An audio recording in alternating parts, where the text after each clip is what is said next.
महिलाओं का जीना आसान नहीं होता। अगर दुनिया में पैदा कोई भीमराव नहीं होता। मनुवाद की गुलामी से घूंघट में रोती, फिर सर उठाकर जीना आसान नहीं होता। बाबा साहब ने तेरे हाथों की बेड़ियों को तोड़ा है, वरना कलम चलाना आसान नहीं होता। डीएम सीएम पीएम कोई महिला नहीं बनती, अगर बाबा साहब का लिखा संविधान नहीं होता।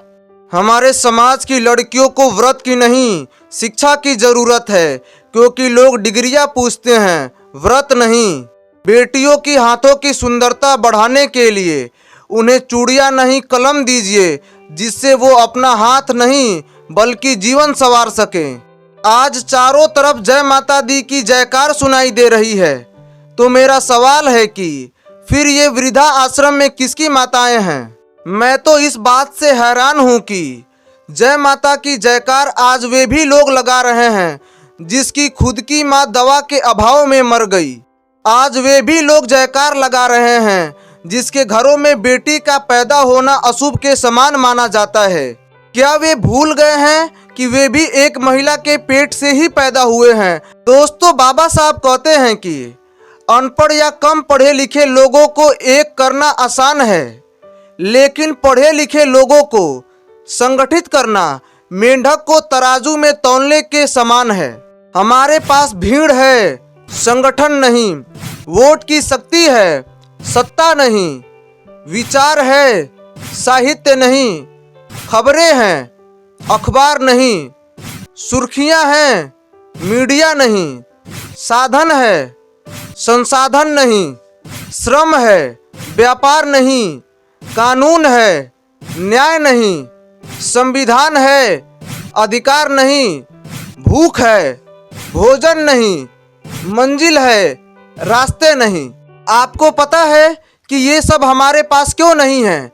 क्योंकि हमारे पास आडंबर है, अंबेडकर नहीं। जिस दिन हमारे हृदय व मस्तिष्क में अंबेडकर व उनकी विचारधारा होगी, उस दिन अदालत भी हमारी होगी और फैसले भी हमारे होंगे।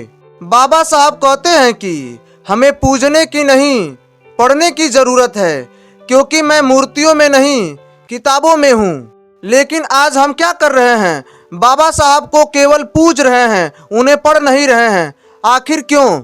हमारे समाज के लोग हर साल 14 अप्रैल के दिन बाबा साहब डॉक्टर अंबेडकर की जयंती मनाते हैं, केक काटते हैं, डीजे पर फालतू गाने बजाकर डांस करते हैं और अपने अपने घर को चले जाते हैं। ये बाबा साहब का अपमान नहीं है तो और क्या है? क्या बाबा साहब ने ऐसा कहा था कि हमारे जयंती के दिन आप फालतू गाने बजा करके केवल डांस करें? दोस्तों, हमें बाबा साहेब के जयंती के दिन केवल डीजे पर गाना बजा करके हमें डांस करना ही नहीं, हमें बाबा साहब के विचारों को लोगों तक पहुंचाना है। हमारा समाज बाबा साहब को तो मानता है, लेकिन बाबा साहब के कहे हुए विचारों को ही नहीं मानता। हमारे समाज के लोग बाबा साहब की मूर्तियों की पूजा करते हैं। हमें उनके मूर्तियों की पूजा नहीं, उनके विचारों की पूजा करनी चाहिए। हमें उनके विचारों को अपने जीवन में उतारना चाहिए। दोस्तों, बाबा साहब कहते हैं कि शिक्षित बनो, संगठित रहो और संघर्ष करो। क्या हमारा समाज कर रहा है? हमारे समाज के लोग गीता पढ़ते हैं, रामायण पढ़ते हैं, हनुमान चालीसा भी पढ़ते हैं। हम उनसे कहते हैं कि एक बार अंबेडकर को भी पढ़ो, जिसने तुम्हें पढ़ने का अधिकार दिया। अगर बाबा साहब नहीं होते तो क्या तुम रामायण जैसी किताबों को पढ़ पाते? क्या तुम गीता जैसी किताबों को पढ़ पाते? क्या तुम हनुमान चालीसा और दुर्गा सप्तशती जैसे पाठों को कर पाते? शायद नहीं। तो मैं एक बार और कहूँगा कि आप बाबा साहब को भी पढ़िए, जिसने आपको पढ़ने का अधिकार दिया। हमारे समाज के लोगों को जिसने पढ़ने के लिए अधिकार दिया, हमारा समाज आज उन्हीं को नहीं पढ़ रहा है। बाबा साहब कहते हैं कि शिक्षा एक ऐसी शेरनी का दूध है, जो जितना पिएगा वो उतना ही दहाड़ेगा। लेकिन हमारे समाज के लोग शिक्षा तो नहीं, शराब जरूर पी रहे हैं। किसी ने क्या खूब कहा है कि वक्त बहुत कम है, पूरा जोर लगा दो। कुछ को मैं जगाऊं और कुछ को तुम जगा दो। मिशन क्या है ये सबको बतला दो। भीम की तस्वीर हर घर में टंगवा दो। महापुरुष कौन थे ये जन जन में बता दो। फिर देखो कैसा भूचाल आएगा। इतिहास तो इतिहास, पूरा भूगोल बदल जाएगा। बाबा साहब का मिशन अधूरा हम और आप मिलकर के करेंगे पूरा। दोस्तों, अंत में मैं आपसे यही कहूंगा कि अगर आप सच्चे अंबेडकरवादी हैं तो आप बाबा साहब को पढ़िए, आप उनको पूजिए नहीं। दोस्तों, वीडियो कैसा लगा कमेंट बॉक्स में ज़रूर कमेंट कीजिए।